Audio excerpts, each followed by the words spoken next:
kuma a cikin duk abin da kake yi zama akwai rabon lahira a ciki. Kar ka ɗauka kasuwa duniya ce kawai ba lahira, kar ka ɗauka sana'a duniya ce kawai ba lahira, kar ka ɗauka aure da kai da iyalanka duniya ce a'a, kowane yanki na rayuwar duniya ka sanya lahirar ka a ciki, sai ya zamo baki ɗaya rayuwarka lahira ce duka a cikinta. Kar ka ɗauka cewa ko wani abu wanda ke shi ya ware shi ba a maganar lahira a ciki. In ka je ofis babu lahira, in ka je kasuwa a'a, ka ɗauka ofis ɗin akwai lahira a nan, kuma hakan yake ai. Kasuwar ma akwai lahira, ma'ana ka yi gaskiya, ka yi amana, kuma kana kasuwa kana zikiri, kana kasuwa kana sallah, kiyaye sallah guda 5 dole ne fa, dole ne wallahi.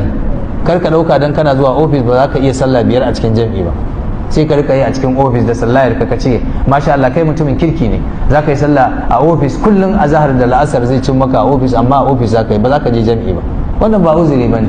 Ko a kasuwa ka ce ba za ka iya zuwa sallah a masallaci ba, saboda ba za ka iya shagon ka minti 20 30 40 ka tsaye da shago ka je ka yi sallah, ba ka da lokaci.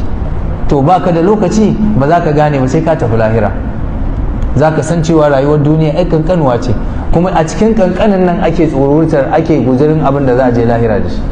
Idan ka ɓata lokaci za ka je can kuma babu damar ka gyara, gashi duniya ba ta da yawa, gashi duniya ba ta da yawa, kuma ba za ka gane haka ba.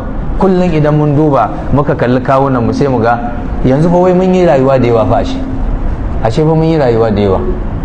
To mutumin da kai shekara kaza ai masha Allah ka yi rayuwa, to ka tuna baya kwana nawa yanzu jiya ka zo wannan stage din, wannan matsayi na rayuwar, kamar jiya ne fa, ko ka manta?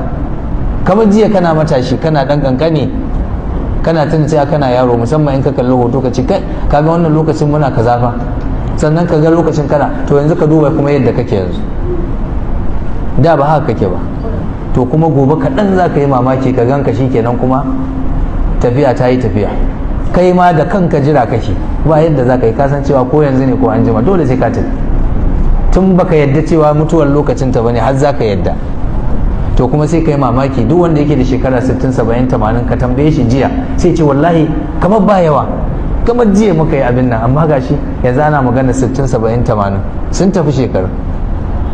To saboda haka duniya dole ka tsaya, duk abin da za ka yi abin da zai zama maka guzurin lahira a ciki. Kar ka ce ba lokaci ba lokaci, dole lokacin dama dai na neman lahira ne. Duk abin da ake na duniya a saka rabon lahira a ciki. Saboda haka Allah